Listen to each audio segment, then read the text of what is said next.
मैं सबके साथ एक नारा लगाता हूँ तो जय भीम, जय भारत, जय भीम, जय भारत, जय भीम, जय भारत, जय भीम, जय भारत। सबको जय भीम जय भारत। तो आज हम खड़े हैं वार्ड नंबर 9 बसोली में। तो आज डॉक्टर भीमराव अंबेडकर जी की जयंती बड़ी धूमधाम से मनाई जा रही है। यहाँ के बाढ़ के सभी निवासी यहाँ पे आए हुए हैं। तो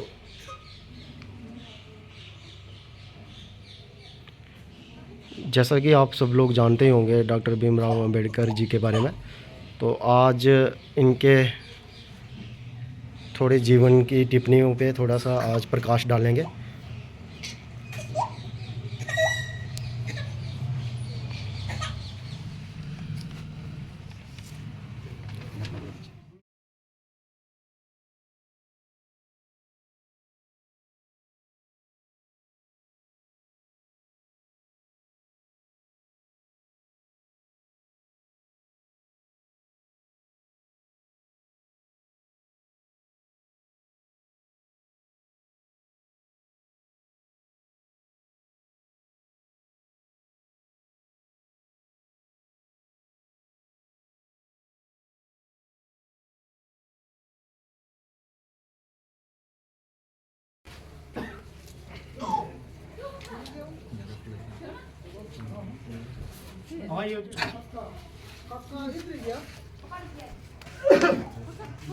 तो जैसा कि आप देख रहे हो कि सभी यहाँ के जितने भी निवासी हैं हमारे वार्ड नंबर 9 के, वो सभी यहाँ पे पुष्प अर्पित कर रहे हैं इनके आगे।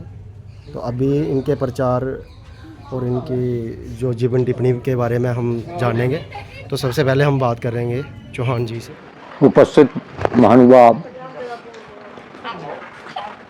डॉक्टर अम्बेडकर साहब के विषय में मैं कुछ कहूं कि उसी तरह होगा कि सूर्य को दिया दिखाने वाली बात होगी।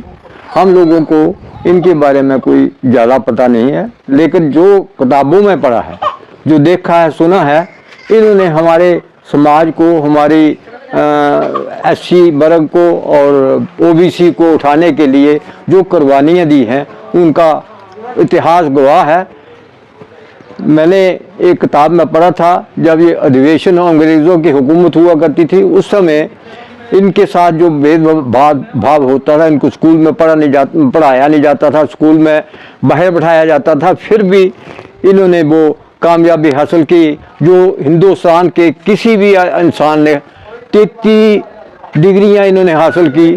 फॉरेन कंट्री जाके पढ़ाई की, तब जाके इन्होंने अंग्रेज़ों से लोहा लिया और एक समय ये खुद अपनी यात्रा आरंभ करके इंग्लैंड में पहुंचे। वहाँ मलका से मिले और उनसे कहा कि हमारी दुर्दशा कुत्तों से भी बदतर है इस समाज के अंदर, आप इसको अपनी आंखों से देखिए।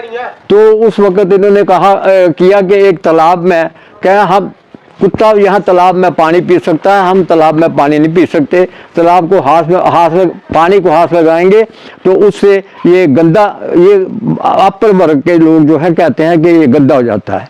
अंग्रेज़ों ने कहा ऐसी हालत है, तो अंग्रेज़ एक टीम भेजी, उन्होंने दिया। उसी तालाब में सारे खड़े थे, पानी पीते थे, लेकिन शेड्यूल कास्ट और बैकवर्ड क्लासेस का कोई अलाउड नहीं था। एक कुत्ता आया, उसने उस पानी में छलांग लगाए और पूरा पानी में भीग गया। तब भी अपवित्र नहीं माना गया उसको, लेकिन हमारे छूने से, हम लोगों के छूने से वो अपवित्र हो जाता था। ये हालत थी हमारे लोगों की, हमारे वर्ग की, जो कि हिंदुस्तान में सबसे ज़्यादा पॉपुलेशन वाली वर्ग है। लेकिन हमारी डॉक्टर साहब का संदेश था कि जो झुकता है वो उठ भी सकता है, यही संदेशा उन्होंने दिया था। अब हमारी बारी है कि हमने जो जुल्म सहे हैं, जो हमने अत्याचार देखे हैं, उनका मुकाबला करना है और अपना स्थान बनाना है।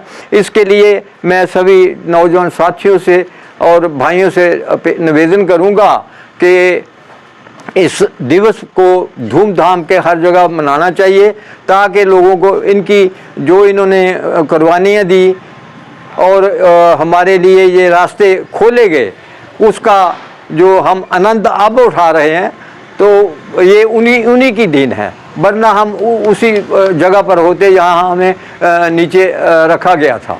यही बात थी। इन्होंने देखा था कि उस वक़्त शेड्यूल कास्ट बैकवर्ड क्लासेस को हंडी डाल के गले में डाल के और पीछे झाड़ू लगा के चलने के आते थे, क्योंकि उनके पाँव के निशान किसी अपर कास्ट के नहीं पड़ने चाहिए थे। वो खुद ही बहुत खुद झाड़ू से मिटाते जाते थे। ये दशा थी हमारे समाज की। आज ये दशा जो है, हम इस स्थिति में पहुँचे हैं कि हम हर सफ़ेर में अपने आप को ढाल सकते हैं और योग्यता अनुसार हम कोई किसी भी पोस्ट, किसी भी दायरे में जा सकते हैं। ये डॉक्टर साहब की ही देन है, जिसका हमें दिलो जान से इनकी याद में मनाना चाहिए। इनका जन्मदिन आज, इनके जीवन दिन को आप सबको मैं मुबारक देता हूँ। ये सभी इन्हीं की देन है, जिसकी वजह से हम आज यहाँ खड़े हैं और इनका जन्मदिन मना रहे हैं। धन्यवाद।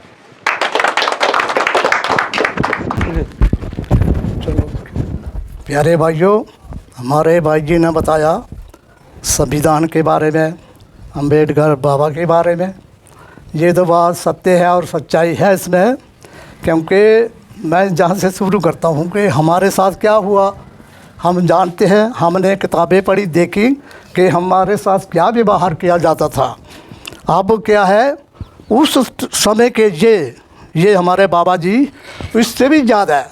पापा जी कह रहे थे ना कि हमारे से इतनी ज़्यादा छुआछूत करते थे। जब को शूद्र, हम शूद्र में गिने गए, 4 वर्गों में ये जातियाँ बांटी गई। इनको काम दिए गए, आपने ये करना है, वो करना है, वो करना है, से करना है। लेकिन हमारे जाति को भी काम दिया गया, लेकिन इन्होंने क्या है, एक बात इन्होंने मान ली कि ये शूद्र है, अछूत है, इनके साथ ना हमने कोई व्यवहार करना है, बर्तन करना है। हमारी जो बावली होती है उससे पानी नहीं लेना, ये लेना है आगे पीछे। तो ये जो मनुवादी के लोग हैं, इन्होंने क्या किया कि पापा जी कह रहे थे ना कि हमारे जो शूद्र थे उस टाइम के जो लोग थे, उस वक्त के जो लोग थे, हमारे जो लोग थे, एक होता है किसे कुब्बा कहते हैं पापा जी, पता नहीं क्या कहते हैं, उसको पहनाकर फिर एक कब्र बांधकर नीचे झाड़ू लगा दिया जाता था।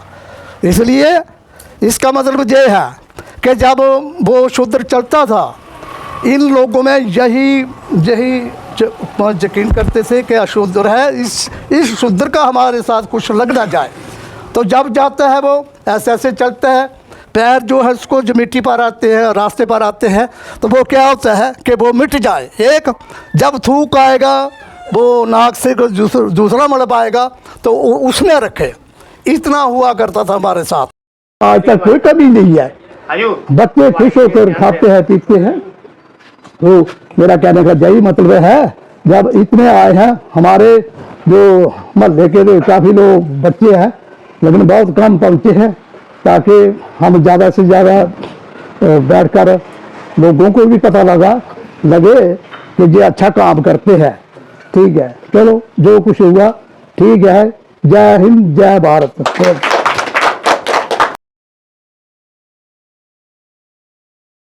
मैं जिससे रिक्वेस्ट करूँगा कि कुछ अंबेडकर जी के लाइफ के बारे में थोड़ी सी टिप्पणियाँ बोले। तो ये हमारे बाहर के भाई हैं, बड़े भाई हैं, तो पार्षद रह चुके हैं वार्ड नंबर 10 के। तो अभी ये इनकी लाइफ के बारे में थोड़ा सा डिस्कस करेंगे। पंकज जी, सबसे पहले वार्ड नंबर 9 के यूथ को बड़े बड़े बधाई, क्योंकि हर साल की तरह इस साल भी वो बाबा जी भीमराव अंबेडकर की जयंती को सेलिब्रेट कर रहे हैं। सेलिब्रेट करने का मुख्य उद्देश्य ये होता है कि बाबा जी ने जो हमारे समाज के लिए, हमारे देश के लिए जो काम किए, उनको याद किया जाए। जैसा कि आप सभी को पता है कि जब हमारा देश आज़ाद हुआ, आज़ाद होने के बाद जब कॉन्स्टिट्यूशन लिखने की बारी आई, तो एक ड्राफ्टिंग कमेटी बनाई गई। उस ड्राफ्टिंग कमेटी का चेयरमैन बाबा जी को बनाया गया। क्यों बनाया गया? क्योंकि उस समय सबसे ज़्यादा पढ़े लिखे, सबसे ज़्यादा बुद्धिमान जो व्यक्ति थे वो बाबा जी थे। जब इन्होंने संविधान लिखा, तो संविधान लिखते वक्त हमारा जो दलित समाज है, हमारा जो पिछड़ा हुआ समाज है, उनको दिमाग में रख के इन्होंने हमारे कॉन्स्टिट्यूशन में आरक्षण रखा। वो क्यों रखा? क्योंकि जब बचपन में ये पढ़ते थे, जब ये पढ़ाई कर रहे थे, इन्होंने पढ़ाई के वक्त बड़े ही कष्ट सहे। हमारा जो दलित समाज है, हमारा जो पिछड़ा हुआ समाज है, वो ये कष्ट ना, उनको ये कष्ट ना हो, उसके लिए इन्होंने आरक्षण रखा। उस आरक्षण का फ़ायदा हमें आज तक मिल रहा है। हमारे बहुत से जो हमारे लोग हैं बड़ी अच्छी पोजीशंस पर हैं, उनका एक बात बड़ी मशहूर थी। उनकी एक बात मशहूर ये थी कि वो पढ़ाई को बड़ा ही इम्पोर्टेंस देते थे। वो बोलते थे जो आपकी एजुकेशन है वो शेरनी का दूध है, यदि आप पियोगे तो दहाड़ोगे। मेरे को लगता है कि हमारे समाज का जो आज का यूथ है इस चीज़ को फॉलो कर रहा है। वो ऐसे मैं कह सकता हूँ कि जब भी हमारा कोई CBSE का बोर्ड है, हमारा JNK बोर्ड का रिजल्ट आउट होता है, तो हमारे समाज के जो बच्चे हैं 90%, 95%, 98% तक के मार्क्स ले रहे हैं। वो क्यों ले रहे हैं? क्योंकि जो शिक्षा बाबा जी ने दी है उसको अपने जीवन में उन्होंने उतारा है। और अंत में यही कहूँगा कि ऐसा ही जो हमारी जयंती है हमें हर साल मनानी चाहिए, बाबा जी को याद करना चाहिए। जय हिंद, जय भारत, जय भीम। तो अभी मैं साहिल कोटोर जी से रिक्वेस्ट करूंगा कि इनकी जीवन टिप्पणी पे थोड़ा सा रोशनी डालें। जैसे कि आज सभी को पता है कि 14 अप्रैल को डॉक्टर साहब जी का जो भी है इनकी जयंती मनाई जाती है, और मैं सभी अपने भाइयों का शुक्रगुजार हूँ कि जो इन्होंने बढ़ चढ़कर साथ दिया है। तो अभी मैं परवीन जी से रिक्वेस्ट करूंगा कि इनकी जीवन टिप्पणी पे थोड़ा सा प्रकाश डालें। आदरणीय दर्शन चौहान जी और मास्टर हमारे JDO साहब जी और हमारे बड़े भाई बिट्टू जी और जंग यूथ जो सारे हैं, उनका मैं शुक्रगुजार हूँ कि उन्होंने ये जयंती का अवसर किया, मौके पर आए और ये फंक्शन जो रचाया उन्होंने। मैं जी क्या बोलना चाहता हूँ कि जो दर्शन चौहान साहब ने जो बातें कही हैं और जो मास्टर जी ने और जो बिट्टू जी ने, वो सारी बातें सच्ची हैं। हमें तो पता नहीं, क्योंकि इनको पता है सारा कुछ और किताबों में भी लिखा हुआ है। जो जो काम हुआ है, जो हमारे साथ हुआ है, जो अन्याय हुआ है, वो सभी इन्होंने बता दिया। तो इस अवसर पर मैं यही बात करना चाहता हूँ अपने नौजवान साथियों से कि वो हर साल की तरह इस जयंती को बड़ी धूमधाम से मनाएं और आगे भी करते रहें इस, ताकि लोगों को पता चले कि नहीं ये जयंती भी मनाई जाती है। बस इतना ही बोलना चाहता हूँ। जय भीम, जय भारत। नमस्कार जी, मेरी तरफ से सब भाई बहनों को और छोटे बच्चे बा बुजुर्गों को मेरी तरफ से नमस्कार। जैसे चौहान साहब ने बताया, जज JDO साहब ने बताया, जब बाकी भाई लोगों ने बताया, इन भीमराव अंबेडकर जी के बारे में जो जो बातें इन्होंने बताई हैं वो बिल्कुल सही बताई हैं। ऐसी कोई बात नहीं है, हमने भी थोड़ा बहुत पढ़ा है, ऐसी बात नहीं। कहते हैं कि कोई टाइम था जब ये स्कूल में पढ़ते थे, बाकी बच्चे भी पढ़ते थे। इन भीमराव अंबेडकर जी को ये तो गेट के अंदर भी नहीं आने देते थे, इनको बाहर बिठा के पढ़ाया जाता था। और तो और जब इनको प्यास लगती थी, ये लोग तो इनको पानी तक भी नहीं देते थे पीने के लिए। जब पानी पीने के लिए भी ये अपने घर में जाते थे। बाकी वार्ड नंबर 9 के जो नौजवान साथी हैं, जितने भी बाल बच्चे जितने भी हैं जो काम करते कराते हैं, इन्होंने जो फंक्शन रचाया हुआ है, ये दूसरी तीसरी बार आज इन लोगों ने काम किया है। मैं तो सबका आभारी हूँ। कहते हैं कि पानी के नहाने से लिबास बदलते हैं, जो पसीने से नहाए वो इतिहास बदलते हैं। डॉक्टर भीमराव अंबेडकर जी ने जो शब्द बनाए हैं वो गलत नहीं है, बिल्कुल सही है। मैं तो सबके आगे हाथ जोड़ के यही निवेदन करता हूँ कि अपने आप को चढ़ाओ, जितना चढ़ा सकते हो चढ़ाओ, इतना भी मत रखो क्या जी कोई दूसरा हमें तू करके बात करे। क्यों? जो डॉक्टर भीम साहब ने यही बताया हम लोगों को कि जो शूद्र कास्ट है जितनी भी हैं, ये अपने आप को ऊंचा चलें, पढ़ाई करें, अच्छे काम करें। इससे आगे हम क्या बोल सकते हैं। जय हिंद, जय भारत। जैसे कि वार्ड नंबर 9 के पंकज बोत्रा जी कुछ बाबा साहब के बारे में टिप्पणी रखना चाहते हैं। नमस्कार सबको, जय भीम, जय भारत। तो मैं आज मेरे बड़े भाइयों ने, अंकल जी ने, सभी ने इनके बारे में कुछ ज़्यादा टिप्पणी रख दी है, तो मैं ज़्यादा टिप्पणी इनके बारे में अभी नहीं कर सकता। तो जितना मुझे नॉलेज है, जितना मैंने पढ़ा है, तो मैं इतना ही बोलता हूँ कि राइट टू एजुकेशन, मतलब कि पढ़ाई करो यार। मैं कहता हूँ जितने भी मेरे छोटे भाई हैं, मैं सबको यही बोलता हूँ कि थोड़ा सा पढ़ लो, नॉलेज आपको खुद आ जाएगी।